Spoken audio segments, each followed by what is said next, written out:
I'm Monica Stewart, and welcome to another episode of Sliders Corner with NRHA professional Darcie Lynn Welsh. We're here at the tack room to talk about Darcie's choice of bits and why she chooses them.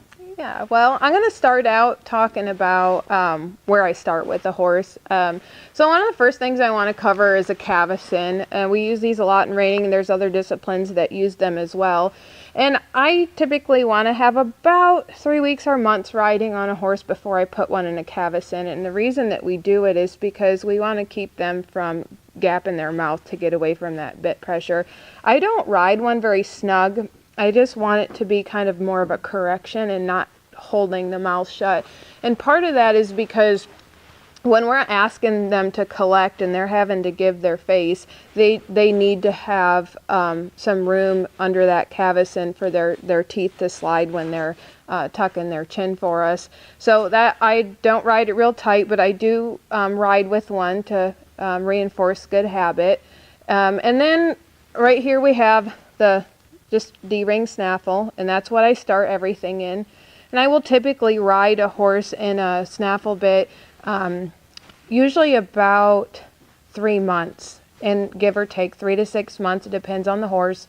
But I want to get them doing everything maneuver-wise in there. I want to be able to get that body control that I start with and have softness left and right and lateral movement. And kind of doing a little bit of all the maneuvers, wanting to stop, getting the turnaround, loping circles, and just being soft and letting me handle them. And then I'll move up to something else. So Darcie, how do you know when the horse is ready to move up from a snaffle bit? So like I talked about earlier, after they're doing all the maneuvers, some of the things that I look for is if they get that softness and they can do all the maneuvers, but there's just not quite enough there for them to want to hold their frame on their own, and they're looking for me to support them a little bit too much, that's when I'll move up to another bit. And this is usually my transition bit.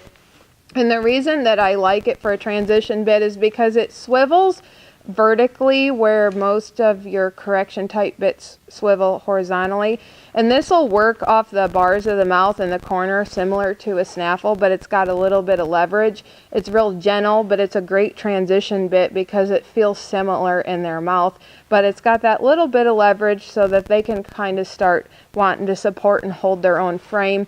And I find that a lot of horses get along really well in this bridle, and I'll use it anywhere from that 6 months to a year stage of training a reining horse. So it's kind of the middle of the road for me. So are there other stages to move up to, or do you just leave them in that all the time? There are. I call these a finishing bit. So the last bit we talked about, the swivel port.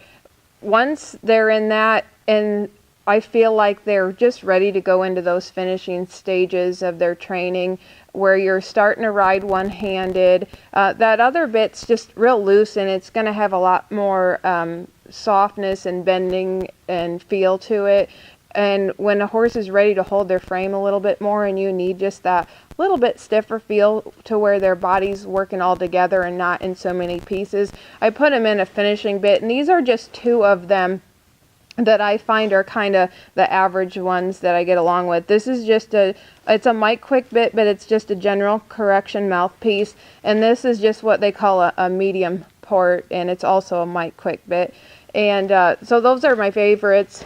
They seem to be what most of the horses get along in.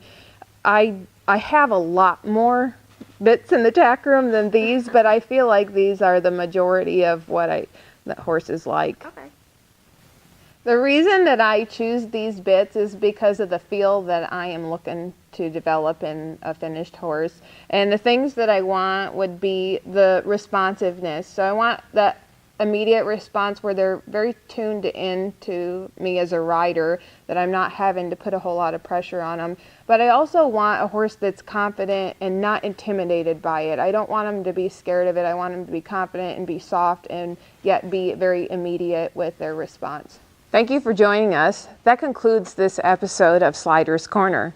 Until next time, you can follow us on Facebook, find us on rightleadranch.com, or go to our YouTube channel.